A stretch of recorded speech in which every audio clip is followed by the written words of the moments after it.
கிறிஸ்துவில் பிரியமானவர்களே, ஆண்டவராகிய இயேசு கிறிஸ்துவின் நாமத்திலே உங்கள் யாவரையும் வாழ்த்தி ஆசிர்வதிக்கிறேன். இந்த நாளுக்கென்று தேவன் நமக்கு அருளியிருக்கும் ஜீவ வார்த்தை 1 சாமுவேல் 30 அதிகாரம் 8 ஒரு பகுதியாய் இருக்கிறது. அதற்கு அவர், அதை பின்தொடர், அதை நீ பிடித்து சகலத்தையும் திருப்பிக் கொள்வாய் என்றார்.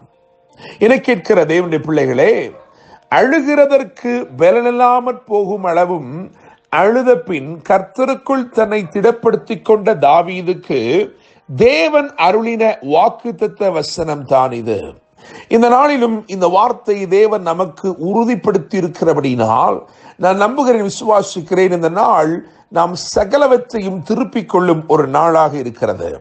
1 சாமுவேல் 30 அதிகாரம் 1 கவனிக்கும் பொழுது, தாவீதும் அவன் மனுஷரும் சிக்லாகுக்கு வந்து சேருகிறதற்குள்ளே என்று எழுதியிருக்கிறது. தாவீது பிந்திவிட்டபடியினால் ஏற்பட்ட இழப்பு, ஏற்பட்ட நஷ்டம், சற்றே பிந்திவிட்டதினால் ஏற்பட்ட இழப்புகளை இன்று தேவன் ஈடு செய்ய விரும்புகிறார். என கேட்கிற தேவனுடைய பிள்ளைகளே, ஏதோ சில காரியங்களிலே நாம் பிந்திவிட்டோம் என்பதனாலே அதை இழந்து நிற்கலாம். அப்படிப்பட்ட காரியங்களில் இன்றைக்கு தேவன் நமக்கு ஒரு அற்புதத்தை செய்ய போகிறார். நீங்கள் பிந்துவிட்டதினாலோ அல்லது சத்துருக்கள் முந்திக் கொண்டதினாலோ ஏற்பட்ட இழப்புகள், நஷ்டங்கள் இருக்கிறதே, அவை எல்லாவற்றையும் இன்றைக்கு தேவன் ஈடு செய்வேன் என்று வாக்கு பண்ணுகிறார். இன்று சகலவற்றையும் திருப்பிக் கொள்ளும் ஒரு நாளாய் இருக்கிறது. Today is a day of a strong pursuit and a day of total takeover. Bible says David recovered all. என கேட்கிற தேவனுடைய பிள்ளைகளே, 1 சாமுவேல் 30:19 வாசிக்கும் பொழுது தாவீது சகலவற்றையும் திருப்பிக் கொண்டார் என்று எழுதியிருக்கிறது. இன்னும் குறிப்பாக சொல்லப்பட்டிருக்கிறது என்னவென்றால், ஒன்றும் குறைவுபடாமல் எல்லாவற்றையும் தாவீது திருப்பிக் கொண்டான். 1 சாமுவேல் 30:18 வாசிக்கும் பொழுது தாவீது விடுவித்தான் என்று எழுதியிருக்கிறது. 1 சாமுவேல் 30:19 கவனிக்கும் பொழுது தாவீது திருப்பிக் கொண்டான் என்று எழுதியிருக்கிறது. 1 சாமுவேல் 30:20 வாசிக்கும் பொழுது தாவீது பிடித்து கொண்டான் என்று எழுதியிருக்கிறது. David rescued and set free everything. David was able to take over totally. David was able to capture everything that he was lost. என கேட்கிற தேவனுடைய பிள்ளைகளே, இந்த பகுதியிலே கர்த்தர் அவனுக்கு வாக்கு கொடுத்ததை அப்படியே நிறைவேற்றினார். அவர் அதை தொடர்ந்து போய் ஒன்றும் குறைவிடாமல், அதாவது சத்துருக்கள் கொள்ளையாடி கொண்டு போன எல்லாவற்றிலும், சிறியதிலும் பெரியதிலும், குமாரரிலும் குமாரத்திகளிலும் ஒன்றும் குறைவிடாமல் எல்லாவற்றையும் திருப்பிக் கொண்டான் தாவீது என்று எழுதியிருக்கிறது. ஆனாலும் இந்த பகுதியிலே நான் கர்த்தருடைய வார்த்தையை முன்னிட்டு 3 காரியங்களை விசேஷப்படுத்தி சொல்ல போகிறேன். அந்த 3 காரியங்களும் யாரை பற்றியது என்று சொன்னால், இதே 30 அதிகாரம் 1 சாமுவேல் 30 அதிகாரத்திலே 9, 10 ஆகிய வசனங்களை கவனித்து பார்க்கும் பொழுது, வாக்குத்தத்தத்தை பெற்ற பின்பும் ஒரு சிலர் விடாய்த்து போனதாக வேதம் சொல்லுகிறது.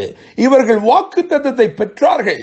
வாக்குத்தத்தத்தின் சத்தம் இவர்களுக்கும் தெள்ள தெளிவாய் தொனித்தது.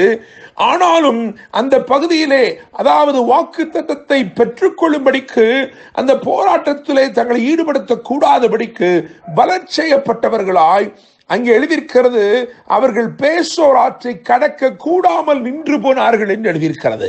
என கேட்கிற தேவனுடைய பிள்ளைகளே, ஒருவேளை நீங்கள் அப்படி சொல்லலாம், எனக்கு வாக்குத்தத்தம் உண்டு, ஆனாலும் அதை பெற்றுக்கொள்ளக்கூடிய விசுவாசம் எனக்கு இல்லை, அதை தொடர்ந்து போகக்கூடிய ஒரு திடமனதும் தைரியமும் எனக்கு இல்லை என்று சொல்லி தடுமாற்றத்தோடு காணப்படலாம். அப்படிப்பட்ட 200 பேர், the least among the warriors, அதாவது அவர்கள் உண்மையில் அவர்கள் பலவான்கள் தான், ஆனால் அவர்கள் பிரயாணிக்க கூடாதவர்களாய் அவர்கள் நின்று போனார்கள். அவர்கள் பலச்செய்யப்பட்டவர்களாய் நின்று போனார்கள். அப்படிப்பட்டவர்கள் வாழ்க்கையிலே நடந்த 3 காரியங்களை நான் உங்களுக்கு சொல்ல போகிறேன். அப்படிப்பட்டவர்களுக்கு தாவீது அருளின 3 காரியங்களை நான் உங்களுக்கு வரிசைப்படுத்த போகிறேன். முதலாவதாக 1 சாமுவேல் 30 அதிகாரம் 21 வசனத்தின்படி வேதம் சொல்லுகிறது, அவர்களுடைய சுக செய்தி விசாரித்தான் என்று சொல்லி, விடாய்த்து போனவர்களுடைய சுக செய்தியை தாவீது விசாரிக்கிறான். ஒருவேளை இந்த நாளிலே நீங்கள் விடாய்த்த நிலைமையில் இருக்கலாம்.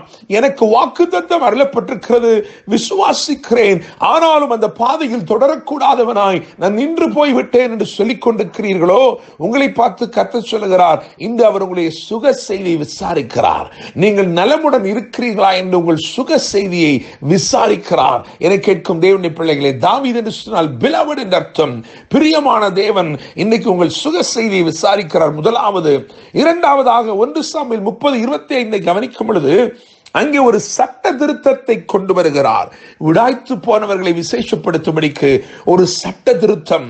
என கேட்கும் தேவனுடைய பிள்ளைகளே, கல்வாரி சிலுவையில் கிருபை வெளிப்பட்டு அது நிமித்தமாய் சில சட்ட திருத்தங்கள் ஏற்பட்டபடினாலே இன்னைக்கு நாம் எல்லாரும் ரட்சிக்கப்பட்டிருக்கிறோம். நம்முடைய சுக வாழ்வை விசாரிக்கிறார். நமக்காக சட்ட திருத்தங்களை கொண்டு வந்து நம்முடைய நன்மைக்காக நமக்கு என்ன தேவையோ நாம் பெற்றுக்கொள்ளும்படிக்கு, நாம் விடாய்த்து போனாலும் அந்த விளைச்சல் நாமும் பங்கு பெறும்படிக்கு நமக்கு ஒரு சட்ட திருத்தத்தை ஏற்படுத்தி ஆசீர்வதிக்கிறார். மூன்றாவதாக 1 சாமுவேல் 30:22 முதல் 24 வரையில் வசனங்களை வாசிக்கும் பொழுது சிறப்பான பங்கு அவர்களுக்கு அருளப்படுகிறது. அவர்கள் இழந்து போனதிலும் அதிகமான பங்கு அவர்களுக்காய் அருளப்பட்டது. தேவனுடைய பிள்ளைகளே, நான் நம்புகிறேன், விசுவாசிக்கிறேன். விசுவாசித்தும் வாக்குத்தத்தத்தை பெற்றும் விடாய்த்து போன ஒரு ஜனம் இருக்கிறது. ஒருவேளை நீங்கள் அது போல இருக்கிறீர்களோ, என்னால் தொடர முடியவில்லை, என்னால் தொடரக்கூடாதவனாய், பிரயாணிக்க கூடாதவனாய் நின்று போனேன் என்று சொல்லிக் கொண்டிருக்கிறீர்களோ, உங்களை பார்த்து ஆண்டவர் சொல்லுகிறார், முதலாவது அவர் உங்கள் சுக செய்தி விசாரிக்கிறார். இரண்டாவதாக இன்றைக்கு உங்களுக்காய் சட்ட திருத்தங்களை கொண்டு வருகிறார். மூன்றாவதாக சிறப்பான நன்மைகளை தருகிறார். சிறப்பான பங்கை நீங்கள் சுதந்திரிக்கும்படி செய்கிறார். நான் இந்த வசனத்தை வாசிக்கிறேன். 1 சாமுவேல் 30:8. அதற்கு அவர், அதை பின்தொடர், அதை நீ பிடித்து சகலவற்றையும் திருப்பிக் கொள்வாய் என்றார். கர்த்தர் தாமே இந்த வார்த்தைகள் மூலமாய் இன்று உங்களை ஆசீர்வதித்து சகலவற்றை நீங்கள் திருப்பிக் கொள்ளும்படி செய்து எல்லா நன்மையாலும் நிரப்புவாராக. என்றும் அன்புடன் pastor Daniel Moses. God bless you.